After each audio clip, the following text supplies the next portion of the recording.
In firefighting and public safety, reliability is key. For over 20 years, the Fire Store has equipped first responders with trusted gear featuring brands like MSA Carnes for helmets and Seek for thermal imaging cameras. Stay prepared. Visit thefirestore.com today. The Fire Store, your trusted safety partner.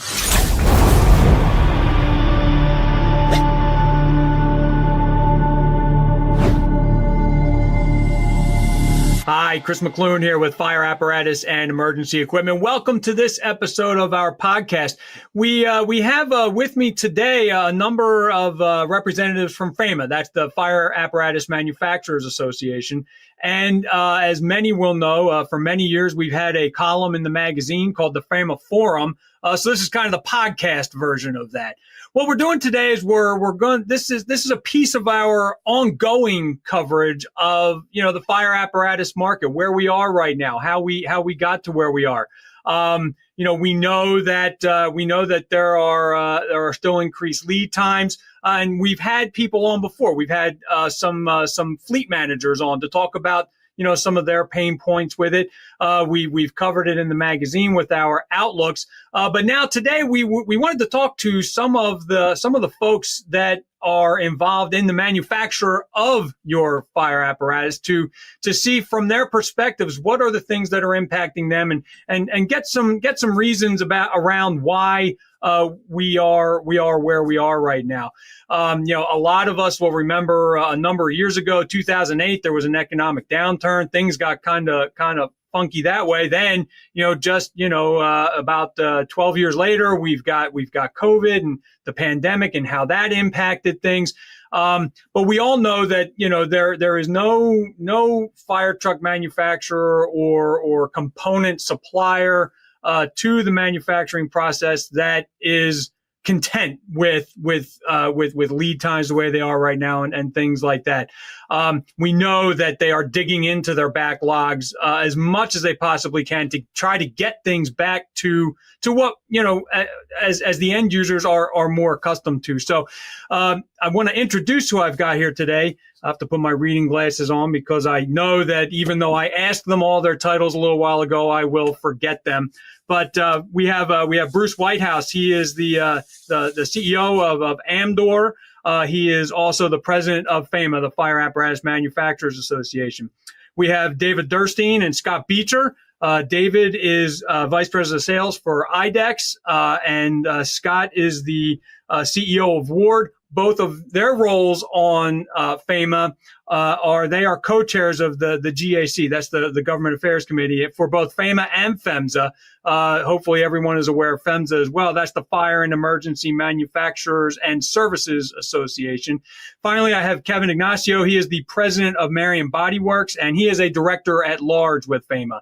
So before we dive into a lot of the questions that we have for these guys today, Bruce, I was wondering if you could just provide a quick overview of FAMA for those in the fire service in the audience who may not be familiar with it.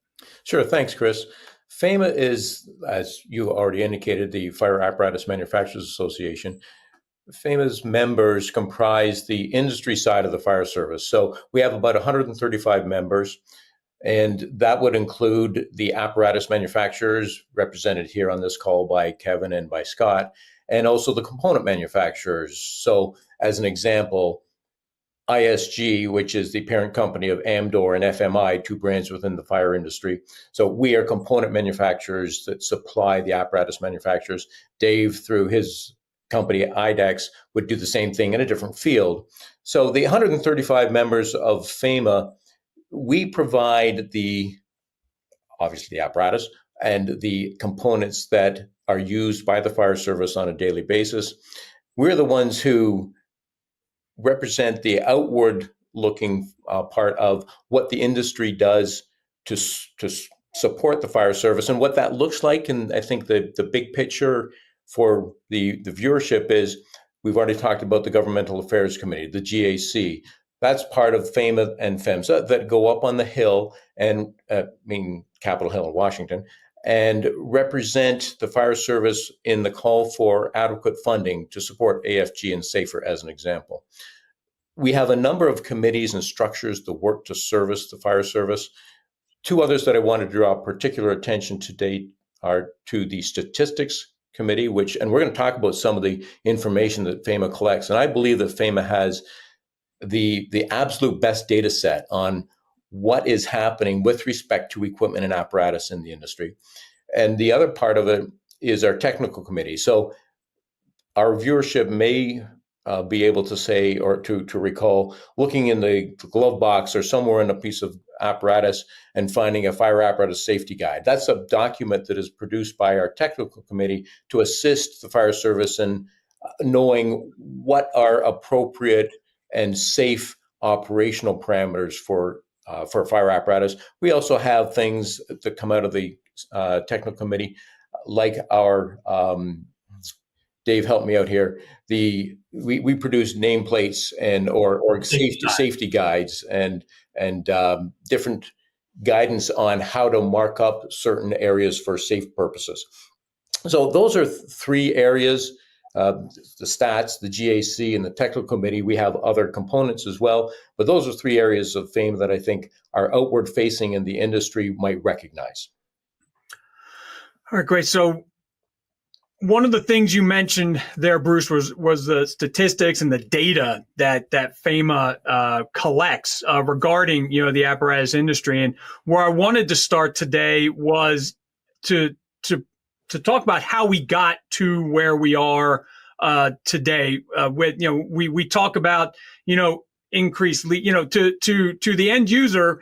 There's it's the lead times. It's it's the costs, and we'll get into both of those things. But there are underlying things that are creating the lead times, or that created the lead times initially to where we are today. So, David, I wanted to start with you to talk a bit about how we got to where we are right now. As I said, we've got the increased lead times. Okay, well, that's fine, but there's always something underlying that is creating that. And it wasn't, it wasn't just the orders that were coming in. There were some other disruptions that we encountered along the way. So could you just give a quick review of how we got to where we are? Yeah, no, absolutely, Chris. Thank you. If you look back, if you were a fire department out buying an apparatus, I'm going to break this into kind of two pieces: pre-COVID, post-COVID, right? And we're gonna you went clear back to maybe the 2008 kind of dip in the market from a financial crisis standpoint, and then jumped ahead 12 years. So I'm going to look at this from like recovery point of that financial crisis. So let's say 2011, 2012 to through 2019, and then we look at that would be pre-COVID, and then we kind of look at post-COVID after that fact, right? And so if you think about the fire apparatus manufacturing trends before that, right, there was really a consistent level of apparatus produced on an annualized basis. There was also a consistent buying trend that occurred in that same time, right? And so your average lead times for a fire apparatus were 8 to 12 months on a pumper, let's say 12 to 18 for an aerial. Some specialty device or units were actually out maybe 18, 24 months. Now we're actually seeing lead times in 36 months in some situations or more, right? And so you've got a lot of people asking the question, why? What's happening? How do we get there? As you're saying, that's exactly what we're hearing. And there's a lot of pieces to that puzzle. One of the things that we've done at FAMA, as Bruce alluded to, is we collect a lot of statistics. And so statistics tell a lot from historics as well as where things are actually going and what the trends are. And so, if you kind of set the stage, that pre-COVID numbers are our baseline, right? And so we look at the data from the pre-COVID numbers, and then we look at the post data sets, right? So COVID happens. We see a stoppage of work in some situations. We see a level of production fall a little bit. We actually saw fire trucks go up in sales that year in 2020 over 2019. So they were actually buying a few more, believe it or not, in the scheme of things. But ultimately, things that started the rockiness in the road, and shortly thereafter, post-COVID, began a state of supply chain shortages. I can't get components. And I think, Kevin, correct me if I'm wrong, components, you and Scott, you guys are on the manufacturing side, electrical components, what were some of the big items that you were really struggling to get a hold of back in that 2021 timeframe? Commercial chassis were a big thing for a lot of people are building on commercial. Some of the main components on custom, even drivetrain components or axles and other things that really did create some hiccups in the supply chain for sure. And then definitely electronic components. When you look at the chip issue that was happening at the same time as COVID. So, I think there was a ripple effect for quite a while and then a lag time to catch up from a lot of that. Yeah, agreed. A lot of those, there's a lot of press on the automotive side, but it's a lot of those same components that go into the vehicles that the fire service uses as well. So a lot of those similar components were kind of struck by the supply chain crunch. So we have the bumpiness of 2021 happen. We then jump into a supply chain issue, which is kind of in 2021, starting in 2022. You can't get components, as we're talking about. We did see a dip. I'm not gonna lie. We saw a dip in the number of trucks produced, but the rumor mill started. You can't get trucks. They can't get components. If you need a truck this year, you need to buy it now. And so all of a sudden, we saw a mad rush start, and that was just the starting of a snowball effect, right? And then you continue on. I think shortly thereafter in 2022, out comes, hey, by the way, there's a 2026 engine emission EPA emission change that's going to impact the engines for 2026. We don't know how much, but it's going to be expensive. You better buy your engines now. Oh wait, we're actually going to have a limited number of production from some of the engine manufacturers. That just actually created that demand and that buzz in the fire service from the fire department's perspective about, man, if I'm going to buy a truck, I want to beat the engine emissions. I got to get my order in now because they can't get components. They can't produce as many trucks. Well, funny enough, in the scheme of things, when you actually break this down to statistical levels, it's been relatively flat for the amount of production capacity that was pre-COVID and post-COVID. We only ever fell off about on an average post-COVID to pre-COVID about 1%. We've actually recovered to that over that time. At this point in time, what we've seen is a massive influx in orders to the tune of an average over that post-COVID time about 22% annually increase on trucks. Some of them are as high as 70% more trucks sold than the capacity to build on an annual basis. So if you start to think about that, 70% more trucks were bought than you can even produce in a given year. That's what actually started to create this massive dynamic of building a huge backlog because, by the way, the industry never really fell off. They have the capacity they can build. We're building at the same capacity we have been for years. And really, I think, as we will talk to you in a little bit, they're increasing that capacity, but it doesn't happen overnight. And that's a big challenge here. And so how did we get here? There's a lot of factors, Chris, whether it be supply chain, engine emissions, the rush of people to try to keep in the cycle of replacement cycles or beat cost increases. And so for whatever reason, we've seen that incline of people wanting, buying, and requesting more over a several year period that really created a massive backlog and snowball effect to where we are today in the scheme of things. I will tell you from a statistical standpoint, we saw the hump. We're actually seeing orders now start to drop back down. So if you look at the bigger historical picture here, Chris, just like happened in 2008, and we can go from the historical data that we have at FAMA for years and years and years, and I'm just looking at the last 10 specifically here for this call, but man, we can go back 25, 30 years and look at the same data.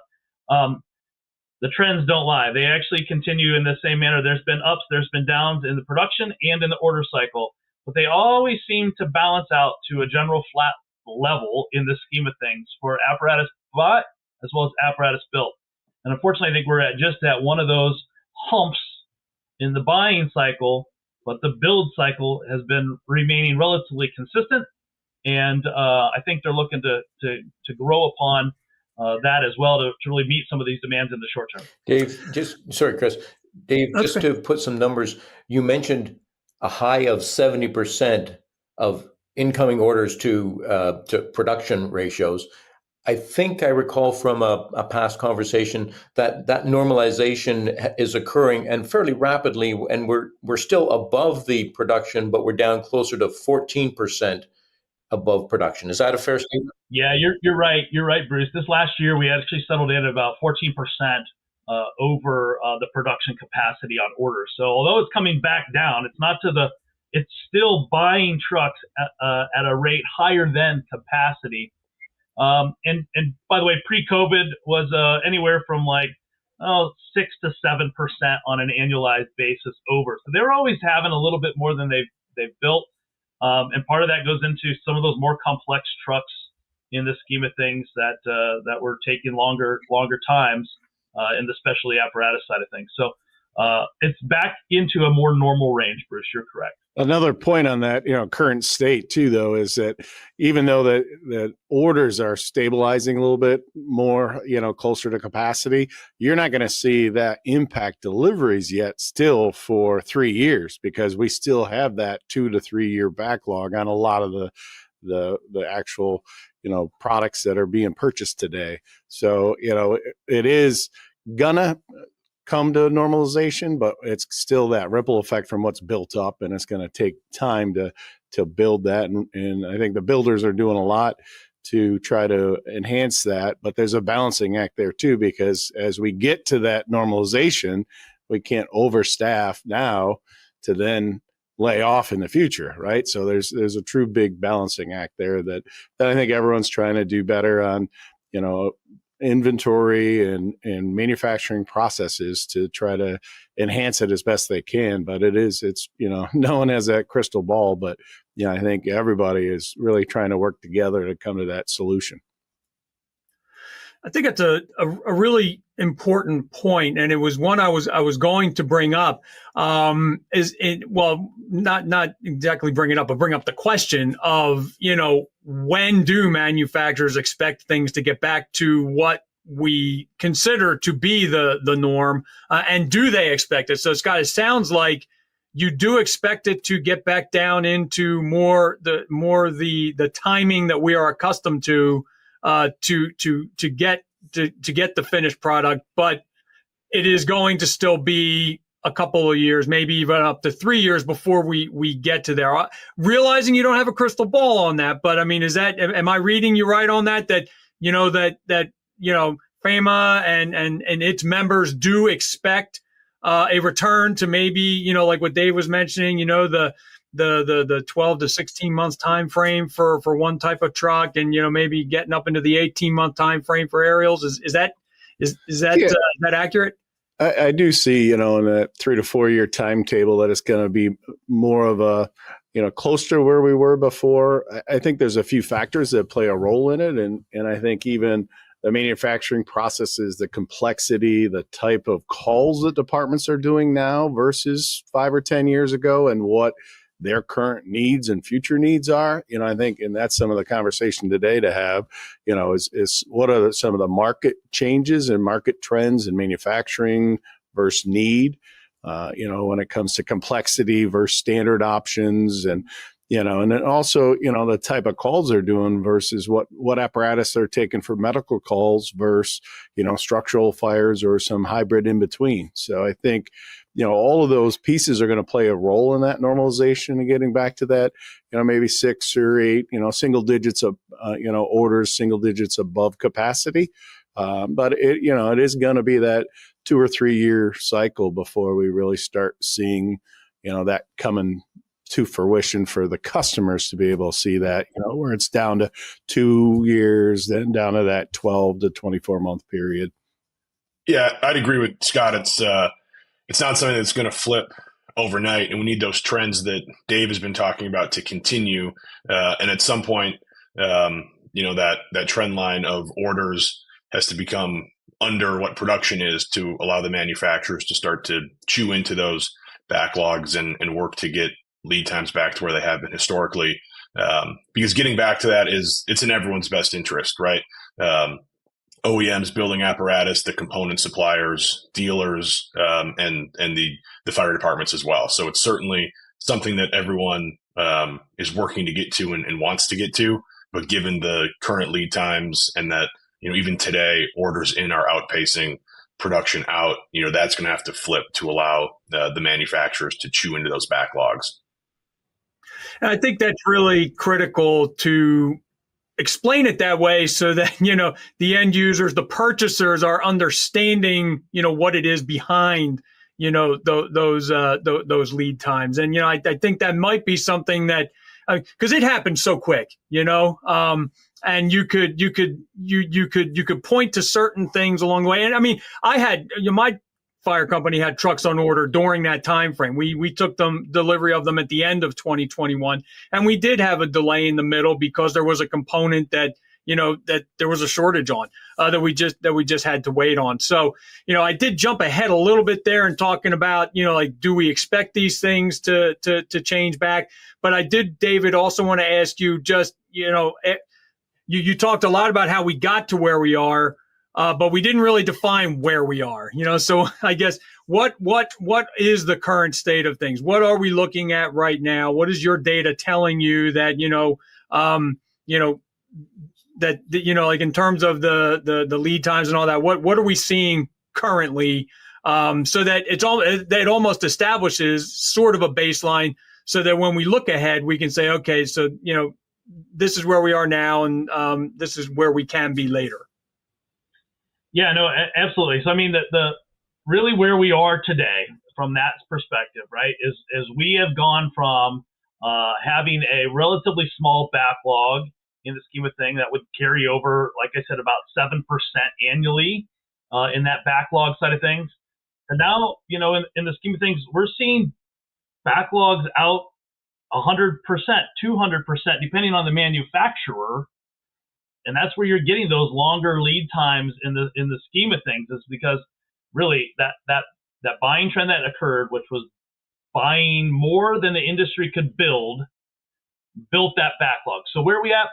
I think we're seeing trends of it increasing. We're seeing the production levels go up. That is, in fact, we are knowing about OEMs increasing their capacity and throughput, looking at operational efficiencies. I think it's easier for me to state I have the ability to flex more as a component manufacturer, maybe more than really Scott or Kevin as an apparatus manufacturer, because the infrastructure, the amount of capital or investment that has to happen and the time to make those investments is more significant when you look at an apparatus. So if I were to build a valve, right, or a pump or a nozzle, those things I don't need to have the same garage space per se, or bay space, or assembly line space that you do need for an apparatus. I can build a valve on my desk. I can build a pump in a bay cell that's 12 by 12 in the scheme of things in simplistic form. I need a garage to build a fire truck in that is, large enough to fit the truck, to fit the welding shop, to put all those components together. So to just scale and to increase capacity, in physical capital and investment is a lot more significant and harder. It doesn't happen overnight, Chris. And so, although we're seeing that, we're knowing about investments. I'll let them share more on that because they can speak to the specifics of the needs and what you're doing. Yeah, Dave, you're spot on the capital side, the space it takes. These are large apparatus to manufacture. But another piece that goes into that in terms of scaling is the labor to build those fire trucks. It's very skilled labor, whether it's welding, electrical, plumbing, all the jobs that the folks do that are building apparatus. It's very skilled individuals that are not the easiest to find. You need a lot of them to build fire trucks and really scale. So that's there's kind of the capital infrastructure piece, and then the the labor piece that you have to have both in order to scale. And OEMs are diligently working on that, but it's not a overnight snap your fingers and we can increase 10, 15, 20%. Kevin, you hit right what I was going to go. And not only is it's hard to, the market today, right, for employees, you got to look at, how many people left after COVID, through COVID, that didn't come back. And that skilled labor force in truck builders, I mean, it is not something, body components, that the fabricators, assemblers, plumbing, pumps, all those type of things. You don't learn that in 3 months or 6 months.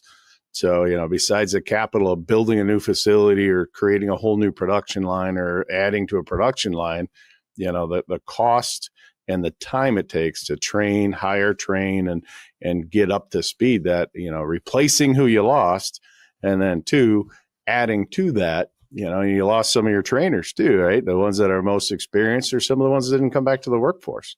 And that's carried through every market out there today. I think, everyone sees that in the news and sees, in your local communities that, it's harder and harder to find, skilled labor. So, and Scott, I think demographics is working against us right now too, but we see that everywhere. The fire service sees that. We all see it from the manufacturing side. To your point, people have left the industry, many of them because they've got to retirement age. And those are the most experienced, generally speaking, the most experienced people we have. And so to lose them takes time to replace, coming back to Kevin's point. Well, Kevin, I wanted to throw this next one out to you to start.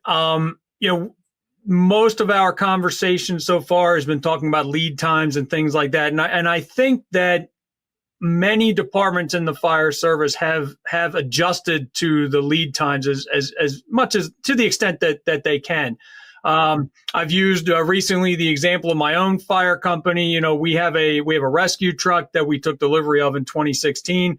This year, we had our annual, beginning of the year meeting where the chief kind of lays out his plan for the year. And, one of the slides he had was that we're going to start talking about, replacing the rescue. It's only 9 years old. This is early for us. But a lot of but we know, based on, especially with a rescue truck, because it gets a little tricky with some of the customization there. But we know that it takes us a little bit with the rescue to get that squared away by the time we're ready to place the order. So we've adjusted to that. And I do think that for the most part, departments are adjusting. They're figuring things out in that respect.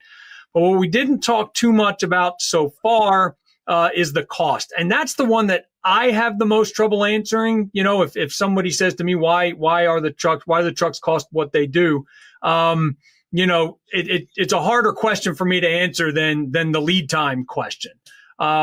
Starting with you, why has the cost of apparatus climbed to the levels that we're seeing right now? From your perspective.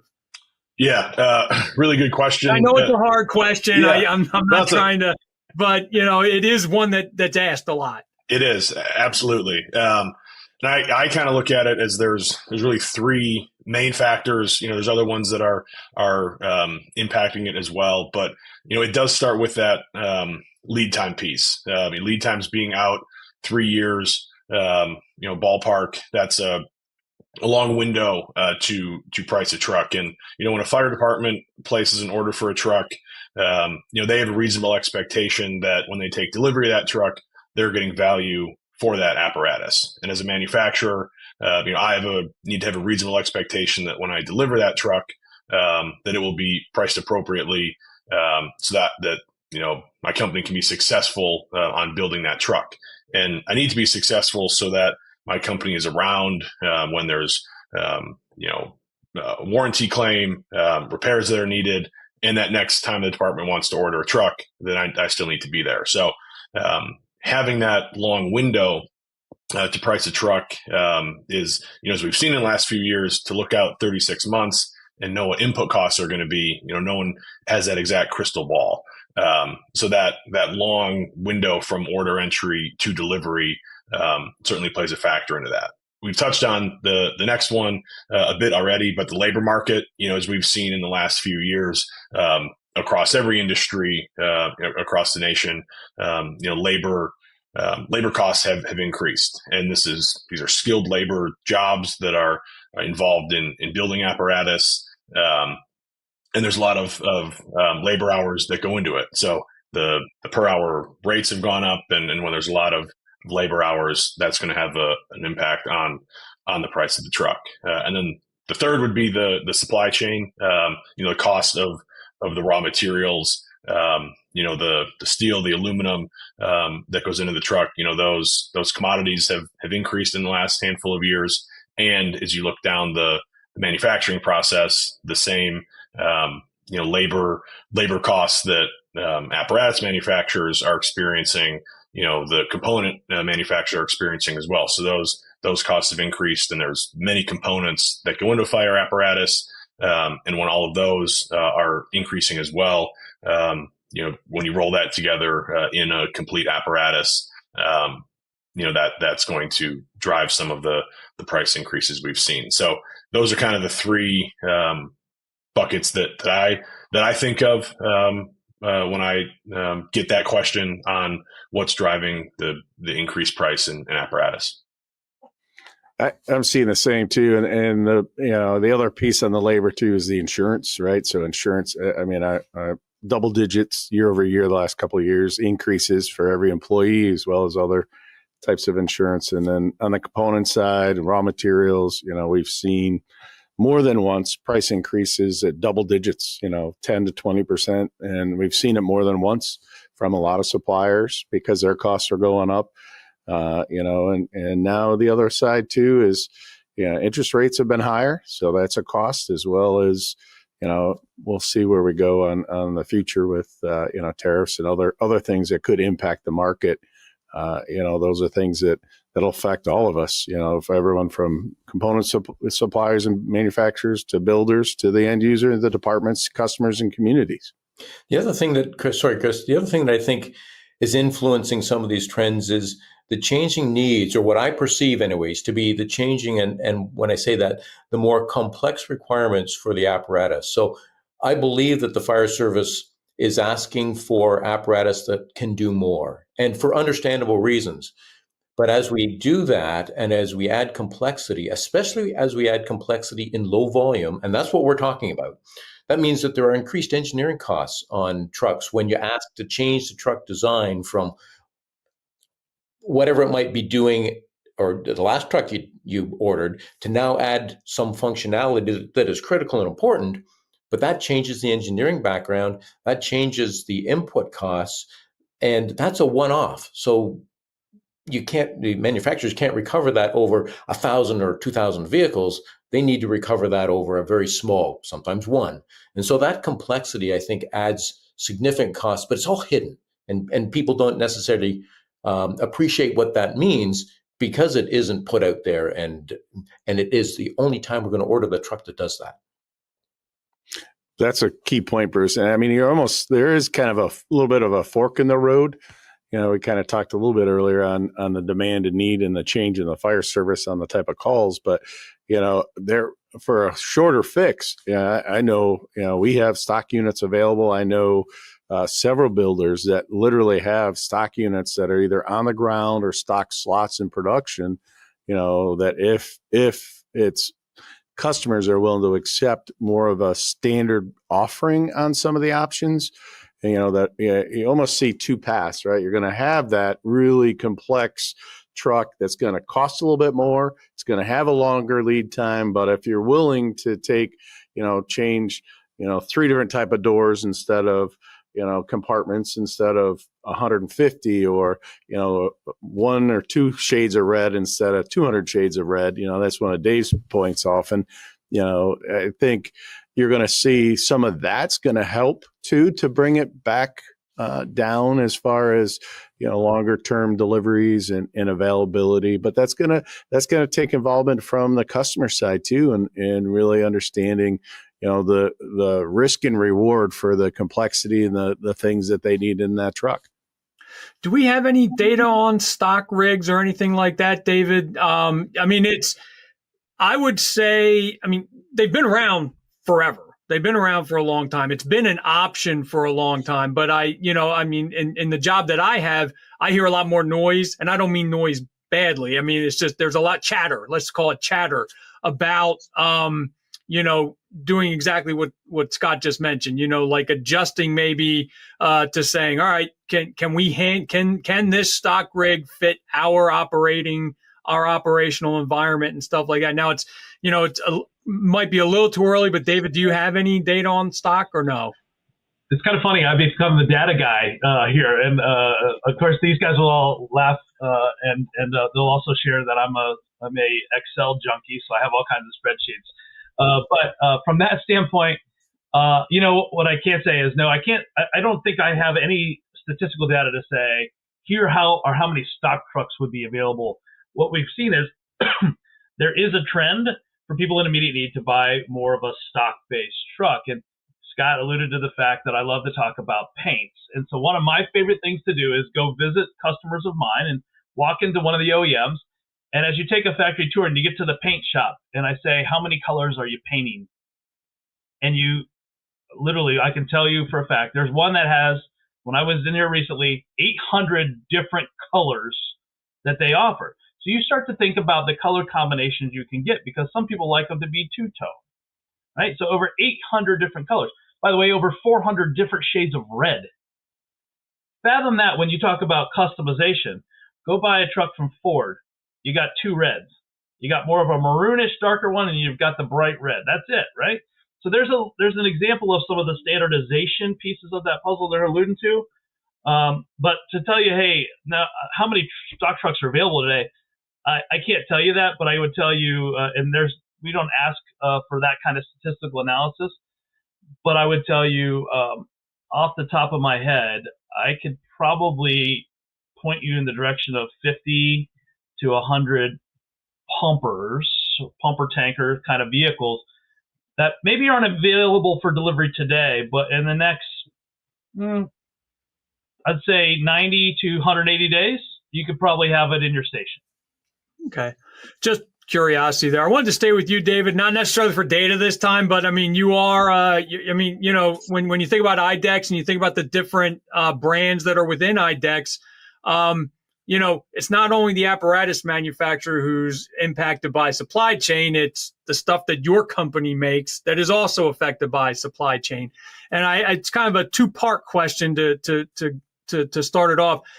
As I understand it, mostly the supply chain issues have resolved over the past 5 years. The ones that we were seeing in the beginning there, for the most part.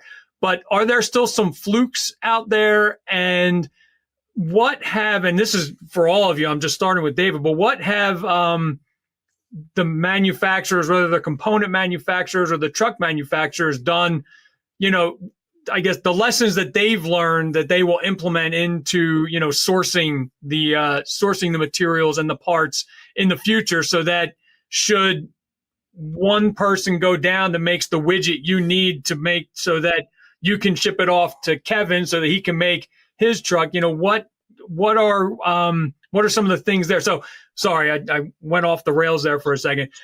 Have they subsided for the most part, with maybe a fluke here or there? And what are the manufacturers, whether they're apparatus or component manufacturers, what are they doing to ensure that they can continue to source the materials and the parts they need, so that we don't experience as much of a disruption in the future should something go fluky like COVID again? Yeah, that's a great question, Chris. And, obviously I would say it is stabilized. Are there the fluke things? Yes, there are. There were before, by the way. That's nothing new. You were always having the fluke thing from time to time. Maybe not as quick or as dramatic as it occurred during COVID. I tell you, one of the big things was electronics when it comes to microprocessors and electrical connectors. During COVID, those became like gold to find, right? And so I think lessons learned, things we've done is actually, hey, when you do an electronic design, per se, is having it a little bit more flexible to not be so exclusive to one chip manufacturer and designed around one single component in that processing board, right? and having the ability to flex in that circuitry. All the way through to, in some cases with us, it's the vertical integration. There's a benefit at Akron Brass having our own foundry because we can actually direct what we actually pour, right? And we can control that, where if you're buying all those components, you don't have that. So I think there's a couple of different places that we've done on investment, as well as just avenues for sourcing and partners that we work with. But I would say, so you can diversify a little bit in those spaces, or you can look at your vertical control as well. And so when you have that vertical, you have the ability to set your own destiny to some degree, maybe other than the fact of the raw material component itself, getting in raw aluminum, raw brass, or whatever the case may be. And I think that's been a benefit to us and something we focused on.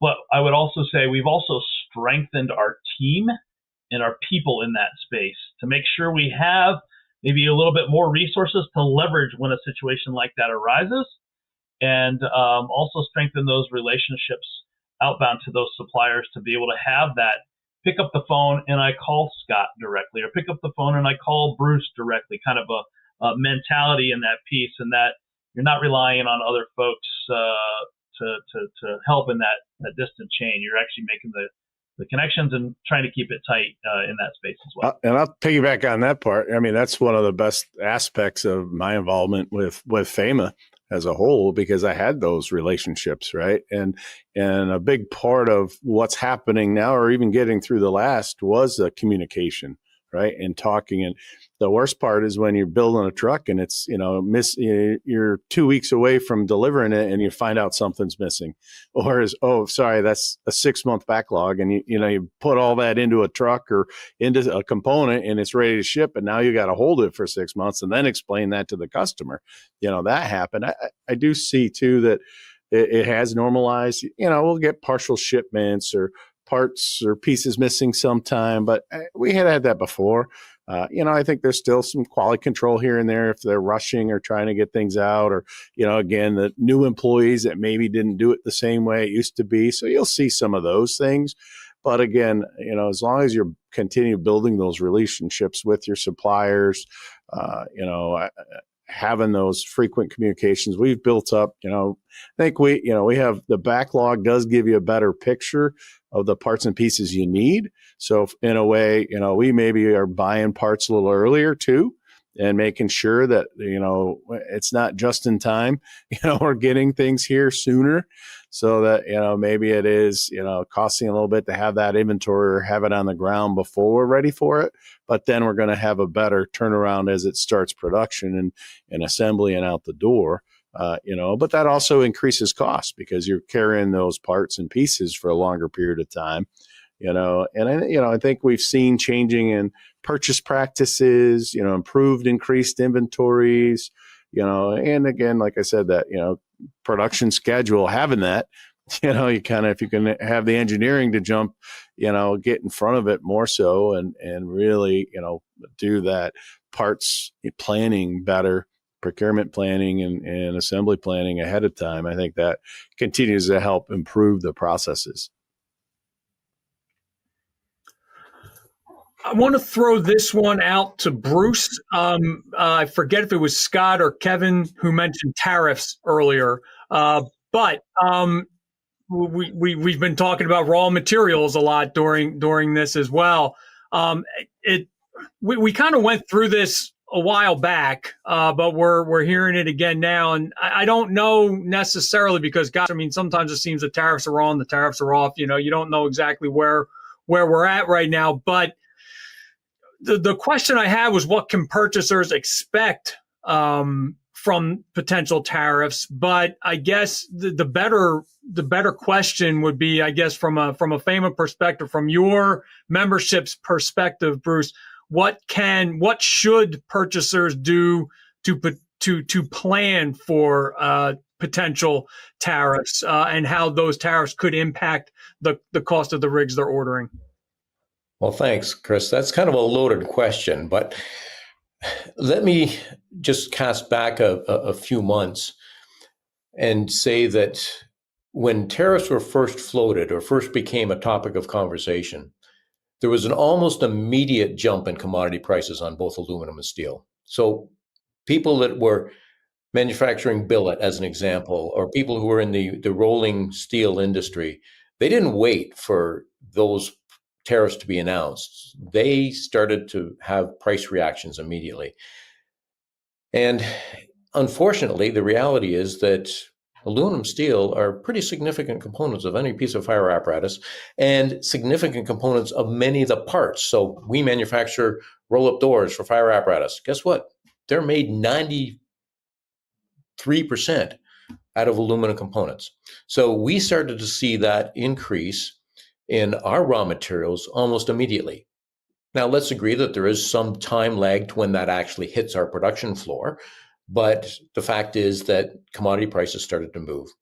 And commodity prices have only continued to be upward trending, volatile. It's not just every day they're going up, but the trend is going up.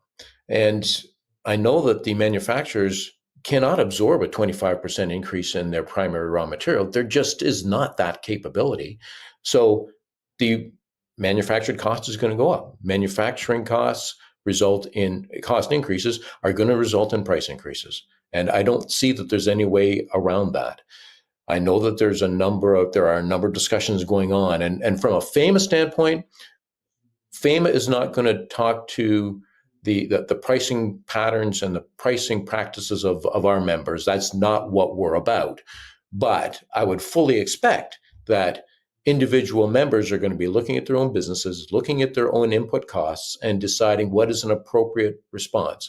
As an example, without, I think, revealing any proprietary information, we view this as a flow through. So we will be treating these tariff related costs as a surcharge, as a surtax basically, but as a surcharge. If and when we get clarity that the tariffs are going to come back off, then as soon as we can, because again, there's a timing impact, we will be relaxing those surcharges. I hope that we'll be able to get to zero, but I can't promise that because I don't know what the end result is going to be. Bottom line, to answer your question is tariffs are a cost of doing business. They're effectively a tax, and manufacturers have to pass it along. I would fully expect manufacturers would pass it along anyways. And Chris, I'll tell you, I've seen already implemented increases with a surcharge, a tariff surcharge from anywhere from 3 to 5%, as much as 20%. And that's on components, not even raw materials. And as a builder, I mean, that's not something that is going to be able to just be absorbed by a builder. So it's literally going to get passed through, and the municipalities and fire departments and communities are going to have to, bear the brunt of that as well. So it's a reality, and it's already being, in parts and pieces we're buying today already have those surcharges on them from some of our suppliers. Not all of them, but, and everyone's trying to do the best they can to mitigate it or be in front of it and do it as a surcharge or something that isn't just, across the board increase of a price of a apparatus, but it's, more of a changing thing. And as it drops, it'll drop that surcharge. But, like Bruce said, I don't know that it'll ever go to zero. I don't know, the end result or how long this is going to last. Hopefully it subsides and we can move forward and reduce that. But it's something that just, it's gonna, if you're buying an apparatus, you got to plan on that right now, that you're going to see, if any of the components that go into a truck are 5 to 20% more, raw materials 25% more, you're going to see, upwards of double, high single upper, double digit increase just to cover that. Yeah, I'll jump in as the statistical guy, right? So I'm not going to share statistics, but when you talk about aluminum or steel, that's readily available. It doesn't need us to collect it. You can go look it up, whether you're depending on the index you use, and see what those what we're talking about in material cost differences. You can go look at yourself. You don't need an expert to do it. Grab that good old friend Google, punch it in, and you can get aluminum spot prices. You can get steel spot prices, and look at the traditional trends and see, hey, you know what? They aren't joking when they say, wow, if I go back pre-COVID, there's 30% increases on aluminum to today, right? And by the way, in the midst of all that, there was higher increases. So I think it's around the 30th. I don't know, Bruce, you buy more of that than I do. I'm not in the commodities buying side of our business, but I want to say it's probably, if I were to ballpark it, around 30%-ish from where it was pre-COVID to today. Dave, you brought up a good point. I think one of the things that individuals who are involved in sourcing, whether it be components like we are in the business of, or those people who are buying apparatus, go look at the London Metals Exchange, the LME index, and that gives you a great reference for what's happening with commodity prices. I'm thinking specifically aluminum, but that's an independent body that can tracks and can show you what's happening with aluminum. And I think when someone does that, they'll understand, wow, these increases are real. They're not manufactured, they're not being fabricated by the manufacturers, and it's not something that they're making up. These are real commodity increases. Yeah, and I think the key piece to keep in mind that if you look at an LME as a prime example, there's several spots out there, right, or commodity indexes. And so if you look at those, that doesn't include tariffs. That's the raw material purchase difference. Then you throw the tariff on top if it is being imported in, right? And so all of a sudden that changes that game to that 25% above and beyond the material increase we've seen that Scott's alluding to. So I think those are just key things you need to keep in mind as a buyer in today's day and age, let alone go look at inflation.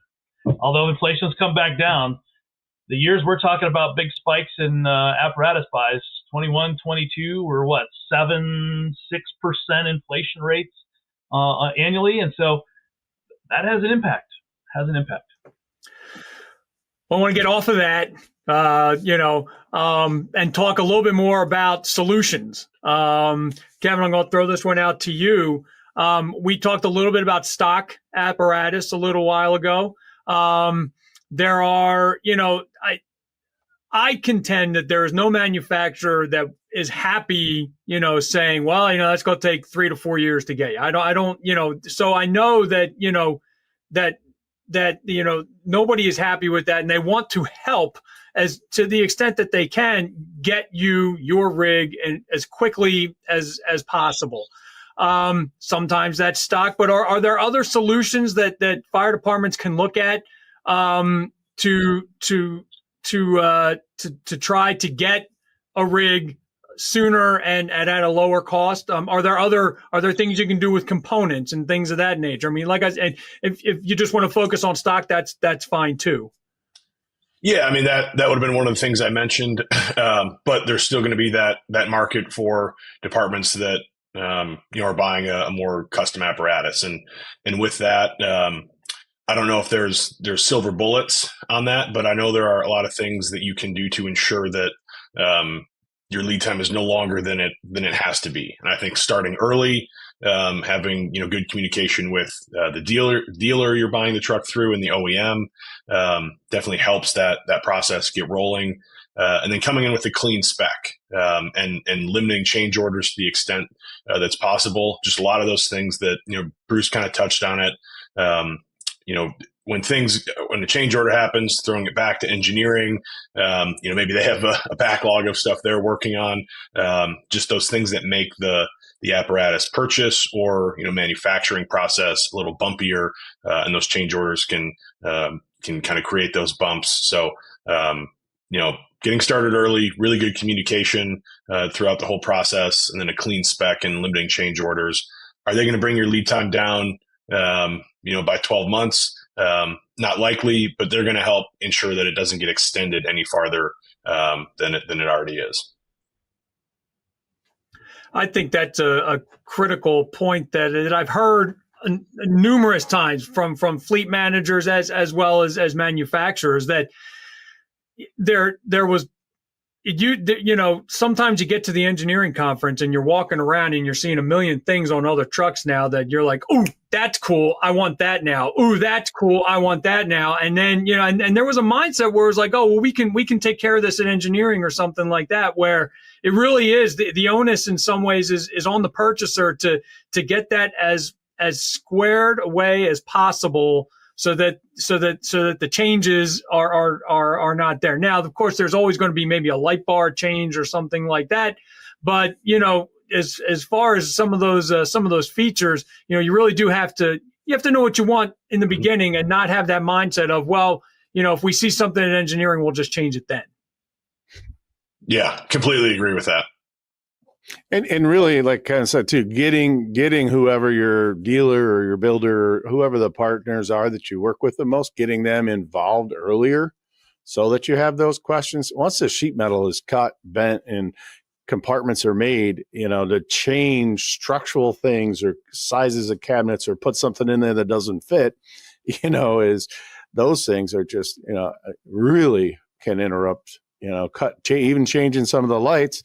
That means, you're changing the hole because it's a different pattern or it's a different, size, that's already cut. It's already there to do that. You got to hand cut it out, and then it's not, in the drawings, it's different. So, I mean, there's a lot of that does happen that I think would help. And I think really having your municipality and your leadership planning a true life cycle and replacement program, is crucial. And we're working as FAMA, we work with the International Association of Fire Chiefs and, Metro Chiefs, EVM, all the different agencies out there too, the other organizations, and really try to do things to be in front of them in different events, shows, trainings to talk about this type of thing. That, how can we get in front of this together collectively and put good programs together so, you're not replacing your entire fleet at one time. You're not, you're not taking a $1.5 million, $2 million apparatus and shrinking a 15 or 20 year life cycle to 8 or 10 because of what you're doing with it. I think there's a lot of those things that, I think you can put in the municipality and the department leadership and apparatus committees and teams to really kind of plan out better. And the sooner you have that, the earlier in the process, then you're going to have a better end result too. The one other thing that we've seen, and Kevin and Scott, you've brought up some very good points. There's an additional hidden component that we've experienced in talking with our customers is, okay, they've waited X number of months to get the apparatus, and the apparatus arrives at the dealer, and now they begin to think about, well, where am I going to mount everything? So there's a part of that complete, I think Kevin used a clean spec. Identify what you want this piece of apparatus for and where the gear is going to go so that when the truck is produced, it's a really short time frame to get it into service. Oftentimes that lost time between delivery and actual in-service can be really grating on everybody. There are ways around that. You bring up in-service time, and I did not want to let all you guys go without asking a question on behalf of the shops. Their goal is to keep these trucks out of service for as little, for as short a time as humanly possible, and they rely on having parts in stock for that. So for the shops, how are we looking on parts right now, or for repairs? Are we doing pretty good, or are we back to a point where, like these guys can get what they need? If they don't have it in stock, it's a quick turnaround?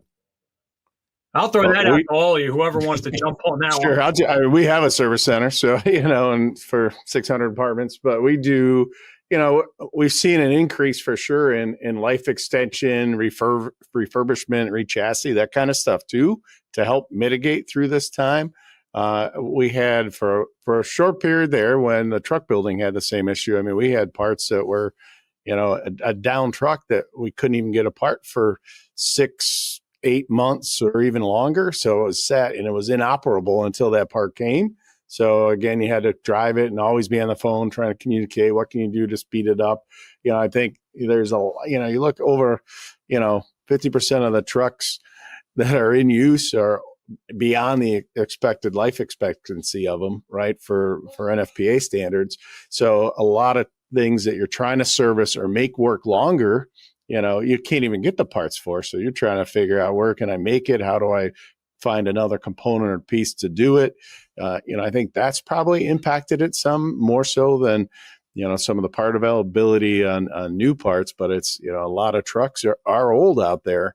And, they're not making some of those components, the worm gear, some other things, internal components that wear. you got to go to a job shop or machine shop somewhere to try to make that part and take the old one, and you can't really replace some of those things. But as far as, some of the newer parts components, or newer 10-year-old or newer apparatus, I think people are trying to be more proactive too on preventative maintenance, and keeping it to try to make it last longer. And again, looking at what they're using on a daily basis and what calls they're going on, and trying to maybe look at, what is a stock unit I can buy one or two of to supplement, an aerial or an engine, or, is it a mini pumper? Is it a rescue? Is it a medic, a squad? Those kind of things. Do some of the medical calls instead of taking an aerial or some of the larger things. So, I think service centers, again, the other big piece, EVTs, emergency vehicle technicians, aren't a fast path. It's a lot of years service, a lot of years experience, a lot of trainings and classes, and it costs money and takes time. And we lost a lot of technicians. I don't think there's probably many service centers out there that if they came across a good technician wouldn't hire them immediately, because that is a gap out there in the marketplace to be able to replenish. So I think that's impacted it as well. I think we're in a better place than we were 2 years ago, but we still see some of those things still there today. Chris, speaking from our perspective as a component manufacturer, I believe at this point in time that there is no reason for us not to be able to ship a replacement part. If it's an inventoried part, like a stock standard part, we should be able to get it out within 24, 48 hours, depending on the timing. If it's a part we have to manufacture, it might be a few days up to a week, depending on what that is. So I don't believe that, at least on our side of the industry, speaking only from my company, that parts availability is a limiting issue in any respect. Yeah, I would echo that. One of the things I can tell you, though, is that we have a service arm inside some of our business units, and we've seen a massive increase in I would say, requests for repairs of components that are older. And so I'd allude to the piece that Scott brought up, in that, so probably some departments are trying to make things stick around a little longer till they can get a newer truck in. And so I think planning to buy the new truck ahead of time, getting it done in advance because of the current situation, is a key piece of the puzzle.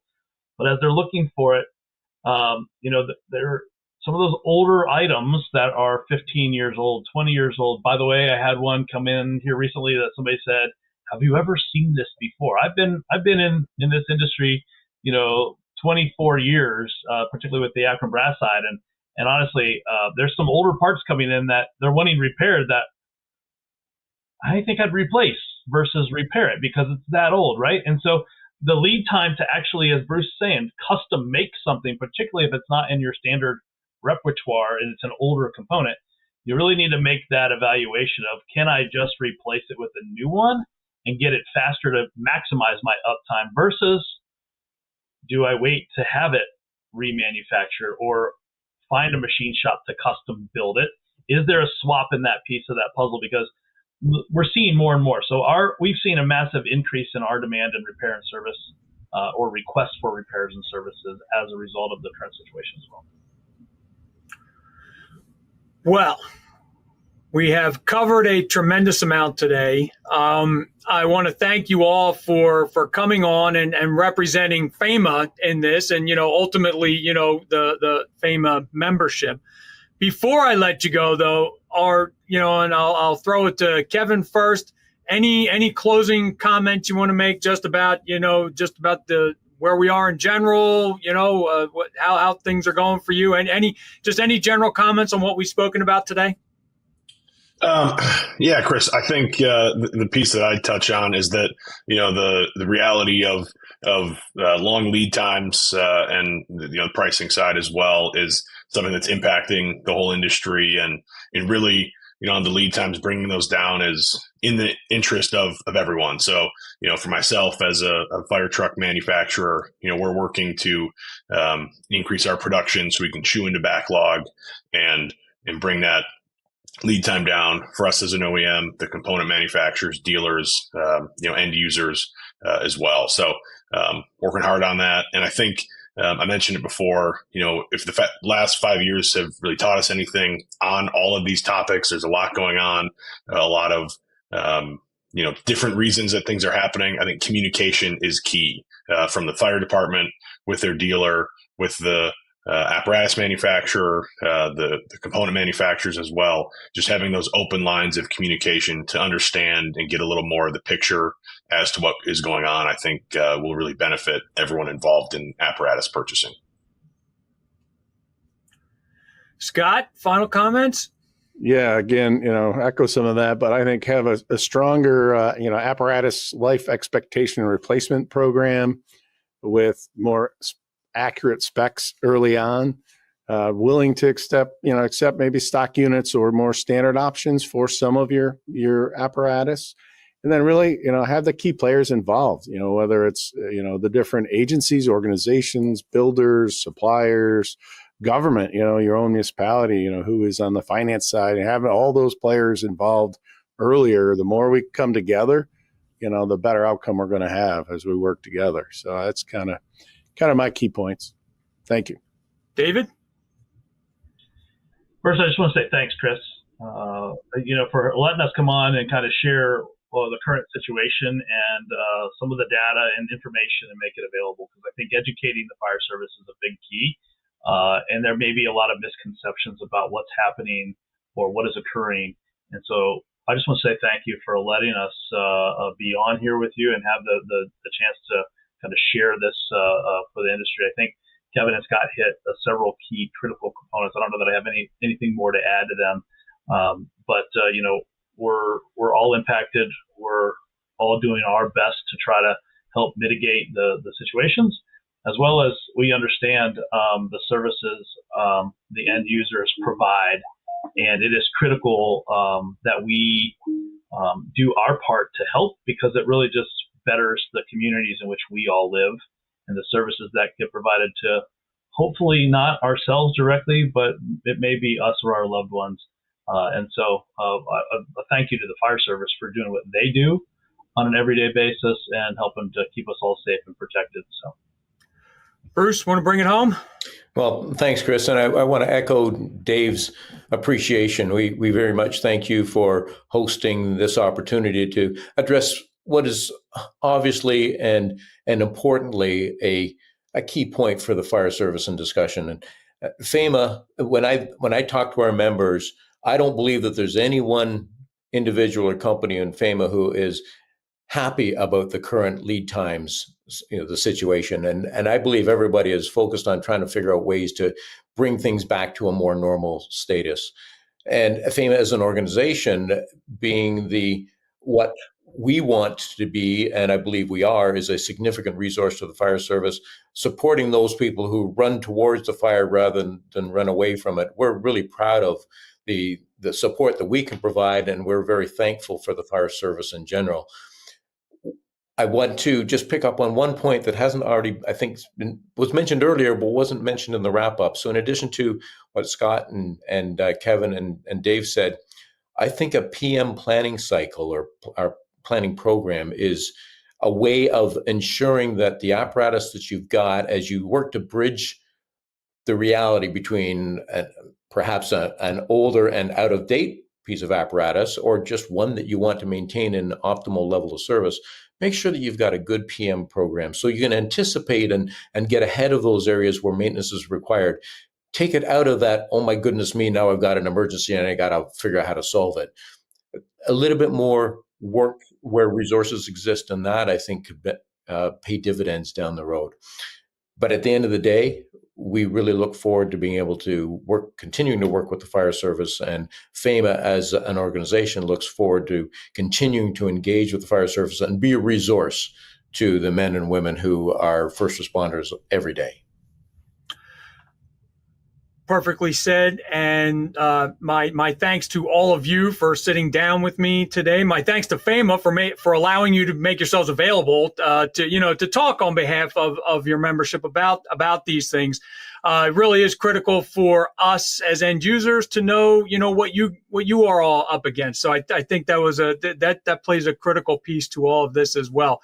If anyone has any questions for any of these guys, let me know. I'm at chris.mcloone@clarionevents.com. I will email them and hopefully get you an answer in short order. If you are interested in watching any of our previous podcasts, they are all archived at fireapparatusmagazine.com/podcast. Guys, we are recording this just a couple of weeks before FDIC, so I do look forward to seeing all four of you in just a few weeks. It's a bit closer than I think any of us are comfortable with at this point. But but I do look forward to seeing you and seeing everything that your members have to offer at FDIC. So again, this has been Chris Mc Loone for Fire Apparatus and Emergency Equipment. Have a good one and stay safe. Thanks, guys. In firefighting and public safety, reliability is key. For over 20 years, the Fire Store has equipped first responders with trusted gear featuring brands like MSA Carnes for helmets and Seek for thermal imaging cameras. Stay prepared. Visit thefirestore.com today. The Fire Store, your trusted safety